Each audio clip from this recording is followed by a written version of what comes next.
Hello everybody and welcome back to SFF180. It's Monday, January 13th, 2014. That means it is, of course, time for Mailbag Monday.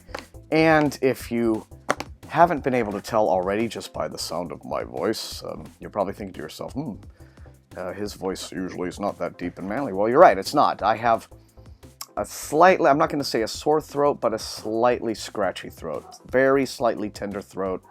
It's nothing serious. I'm not sick, don't have the flu, I'm not feverish or anything like that. It's just a thing that usually happens to me in the winter months, especially here in Texas, where we have this weirdly fluctuating weather. We'll go from like 70 Fahrenheit and sunny in the day, and then by night it'll be 31 and raining again, and then in the morning it'll be 70, 67 again, so something like that. So it happens, it's no big deal. I'm just going to move on forward. So first real week of the new year, there are 3 review copies to investigate. As always, I have no idea what they are, so let's discover them together, shall we? This first package is from Random House, so it is almost certain to be a Del Rey Spectra title. You know, I don't review media-related titles, but for fans of that sort of thing, Joe Schreiber, who wrote Death Troopers, the Star Wars zombie novel, which is the only media-related title I reviewed on sfreviews.net ever, and that's just because of the nature of it. I was so curious to see what he came up with. But this looks like his new one, Maul Lockdown. And apparently this arrives in stores January 21st. I was actually kind of disappointed in Death Troopers. I mean, the gore level was actually fairly impressive. You know, he certainly didn't skimp on the whole notion of Star Wars plus zombies, where the zombie horror part was related, but as a Star Wars story, it wasn't convincing. You know, right in the middle of the book, Han Solo and Chewie turn up as a pure exercise in fan service, and they don't feel remotely like those actual characters would feel. So yeah, but anyway, well, what the hell. If you're a fan of this kind of thing, here it is. Star Wars Maul Lockdown by Joe Schreiber, January 21st. Prometheus Books.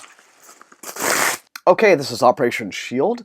by Joel Shepard. Joel Shepard is continuing his Cassandra Kresnev series of space opera or science fiction adventures, and this is the most recent one. Okay, and this is due April 8th, and it says part military SF, part cyberpunk, part grand-scale space opera, and part techno-psychological thriller.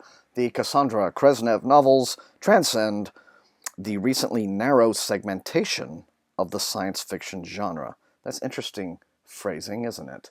Well, anyway, Operation S.H.I.E.L.D., and it arrives in April the 8th, from Pyre. And last but not least, one more Random House release. Okay, this is A Red Rising. It's a debut novel by an author named Pierce Brown, and the next Hunger Games, says Publishers Weekly. That's actually not a rec in my book, guys. I didn't like Hunger Games. I mean, I know it made a bajillion, zillion, quadrillion dollars, but I was not really a fan. Well, let's see what this is all about, shall we? Oh, for God's sake, it's like every pull quote on this sales sheet is, you know, Hunger Games, Hunger Games, Hunger Games, Hunger Games. That's the publishing world for you. It's like, oh, holy crap, that's sold. You know, find me somebody who will write something exactly like that book so that we can have a book like that. Anyway, I hope it's better than that. I hope that Pierce Brown actually has done something worthwhile here. This comes out January 28th.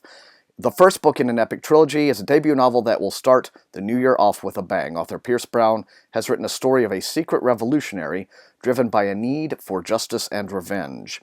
With comparisons to Susan Cole's The Hunger Games and Orson Scott Cardin, blah, blah, blah, blah, blah, blah, blah. Stop comparing. It's set to become the publishing phenomenon of 2014. We will see. Darrow is a miner and a Red, a member of the lowest caste in the color-coded society of the future.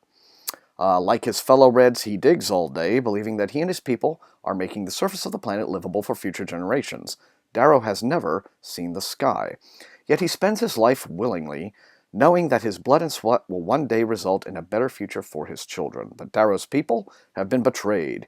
Humanity already reached the surface generations ago. Vast cities and sprawling parks spread across the planet. Darrow and Reds like him are nothing more than slaves to a decadent ruling class. So I imagine that Darrow finds this out and gets incredibly pissed off and decides to lay the smackdown on his oppressors. Okay, well, that doesn't sound quite like Hunger Games to me. I mean, it's a similar premise, dystopia, you know, oppressed hero, blah, blah, blah, blah, blah. But it could very well find its own voice and be a much, much better book than The Hunger Games. Let me know if you would like me to prioritize Red Rising in the review queue. Okay, gang, that's all I got for this episode. As always, if you enjoyed watching, please leave a like. In the comments, of course, let me know what you think. Share this video with all of your SFF reading friends, the usual deal. And above all, please subscribe. If you haven't done so, get all of your SFF reading friends to subscribe. Please, let's help grow the channel. Get those numbers up. Would really appreciate that. And until I see you next time, happy reading.